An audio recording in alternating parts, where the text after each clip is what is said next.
All right, what's up, y'all? So, we're doing these product videos. A lot of times people are down with Purpose Field Leaders Mission. We're business strategists, we're leadership development. We marry the two. So, I'm going to keep breaking down what our products look like and how we kind of do what we do. I'm going to do a 4-part series on recruiting.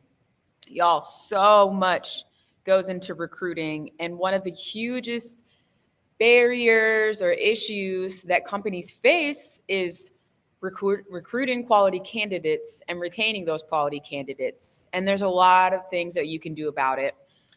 So I'm going to do 4 parts. I'm going to talk about the first one I'm talking about is group buy-in, getting clarity on what the role entails, what it needs, and getting everybody on the same page with getting that person. Then I'm going to talk about your recruiting sources. A lot of times we throw stuff up on LinkedIn or, one click apply. That junk doesn't work. And there's other ways that you can recruit. We're going to be talking about the actual interviews. We want to be tracking, are we testing them based on their skills and their knowledge, but also is it a values fit? Because sometimes you get somebody who's awesome at the job, has the skills, but really is toxic. Other times you have a great team player, somebody who's really eager, but they just don't have it. You got to have both, especially depending on what level of leadership you're looking for. And then we're going to talk about compensation. We're actually going to talk about what does it look like to find the both and to find the middle ground for both parties, the candidate and the business owner, to win. Because you can find ways for both to win, and doesn't necessarily mean a bump up your paycheck. So I want to first talk about buy-in. Let me first start by saying that NFL teams, they have parity. I just learned this recently. Parity meaning every year they try to make the teams fair. Like the NFL, which I actually think is pretty cool, is that the NFL wants it to be an interesting contest, wants it actually to feel competitive instead of just like one team winning all the time. However, that being said, there are certain teams, despite having an even playing field, always perform better. And it's because of their recruiting processes. And so I don't have to underline the fact that a bad hire can really impact morale, bottom line, impact your productivity. That's real. So I want to talk about buy-in because there's a few things that go into this. One, everyone needs to be on the same page about what the team needs, what role or what kind of role, where is this person fitting in the team? What is the need of the team? And what does it take to get that person in that role? Because a lot of times we see somebody who's like, wow, they're awesome, they're eager, they're talented. And so we hire them, but they're really not a fit for that role, even though they could be a great worker. You're kind of slotting them in somewhere where they're actually not going to thrive in the long run. And nobody's going to be happy. They're going to be burned out and irritated and resentful. And you're going to have somebody who used to be really motivated to then decline and not actually want to work. So you need to know what that role entails and who needs to fill it. Now, bad news on this, which is why buy-in is so important, is because the lower you go down into the chain of hiring, for example, let's say you're the executive senior level, mid-level. Let's say you're here, you're a big corporation, you're here and they're hiring. They're less likely to hire somebody with high skills because they don't want their job to be replaced. The lower you go into a company, the worse hiring decisions happen. It's not always the case. I don't want to use absolutes, but it's more likely for them to hire somebody beneath them that they know is not going to threaten their job. And so if you have somebody who's insecure or doesn't actually know what they're looking for, they're not going to hire, they may or may not hire somebody who's high quality. Also, you don't know if that person is going to be unbiased in their personality style, because we want to hire somebody that's like us. Like I personally want someone funny. I want somebody I can goof off with. I want somebody who's going to say like, hey, and a good job. But that's not what I need. Like I already have, my ego can be off the chain sometimes. I feel like I need affirmation, but I really need somebody who's detailed and someone is going to keep me in the guardrails and isn't always going to say like, atta girl, go for that idea. Is going to be like, nah, you need to chill. Get back in line, queen. That's who I need. But that doesn't mean that if I wasn't self-aware enough that I wouldn't go towards a candidate who was just like me, which is pointless and not helpful.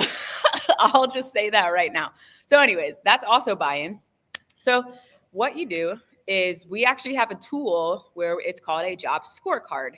It's through organizational physics, Les Sisney. It's amazing. But you fill out a scorecard that says like, what is the role purpose? What are the accountabilities? Meaning like, what are the hows? Like, what do they need to get done? And what's the outcome? And what are the KPIs? What are the key performance indicators to indicate whether or not they're doing a good job? Because when you have those things, a person that's hiring is going to be like, oh, okay, well, they have to hit these skill sets, not like, hey, are they likable and are they gregarious and are they going to do the job well? So you get group buy-in there.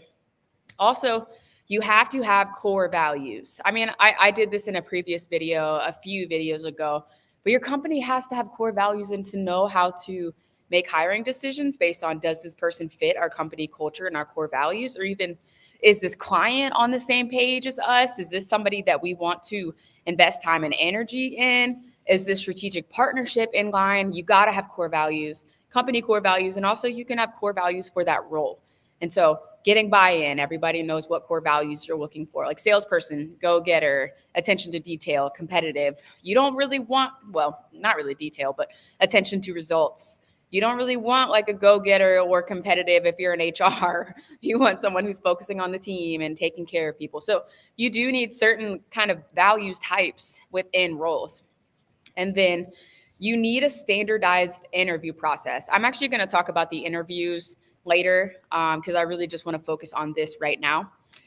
Other group buy-in is you need to know what kind of leader you need. So we have something, we call it like a type 1 leader, like they're the head, they're, you're putting them managing people, they're in a leadership role, like you'll only take a type 1 leader. Then there's type 2 leaders, which are typically like your burgeoning people, the ones that are moving up the ranks, the can't lose leaders that you're like, oh man, I need them for the next evolution. The type 2 could also be somebody who's, a good candidate, like they're a good worker. They just aren't necessarily somebody that you're like, yes, put them in a leadership role. They're like solid workers.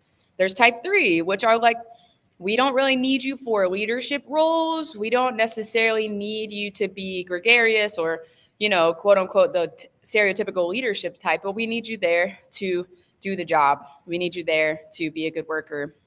There's also people that are like, we call them specialists, which means they're the ones that have the skills. They're probably really talented, but you don't want them on your team necessarily because you can tell they don't share the core values of the company. And if you try to bring somebody on who's not a values fit, it may or may not shoot you in the foot because that person is not going to make decisions based on the best interest of your team. So for a specialist, for somebody that you're like, man, they do the job, but they don't fit the company culture, you can still hire them, but keep them on the fringes. Have them do roles like you could have a salesperson as a type 3. Well, even that could be detrimental because you want salespeople to bring in clients you want to work with. But let's say you need a contractor, or let's say you want a consultant, or you want somebody to kind of do projects. That's fine. Keep them there. Don't try to get them in and do leadership skills because values are intrinsic. You can't teach values.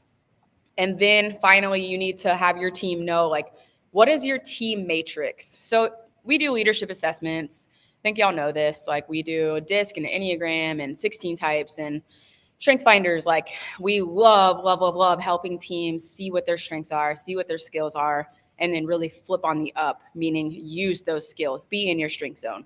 So when you have a department and when you have a team, you need to notice, like, have a little circle to see like what types are where and where are the gaps and what do you need filled. And let's say this candidate is trying to fill a seat that's already a type, a strength that's already been filled. Do you need another one of those people, or do you need somebody who's a C? Do you need an I who's inspirational and ideas, or do you need like a C? I'm using DISC. You need a C who's like precision and perfection and spreadsheets and got to get it done perfectly. Like what do you need? Don't try to force a square peg into a round hole. And then once you have all of the buy-in, once you have all of the people on the same page, knowing what they need, it makes things a lot less biased based on personal preference in hiring. And it also gives clarity for people like, what do I really need for my role? And how do I know if they're successful or if I make a successful hire? So group buy-in is so important. Let everybody know what you need, and then everybody will buy in.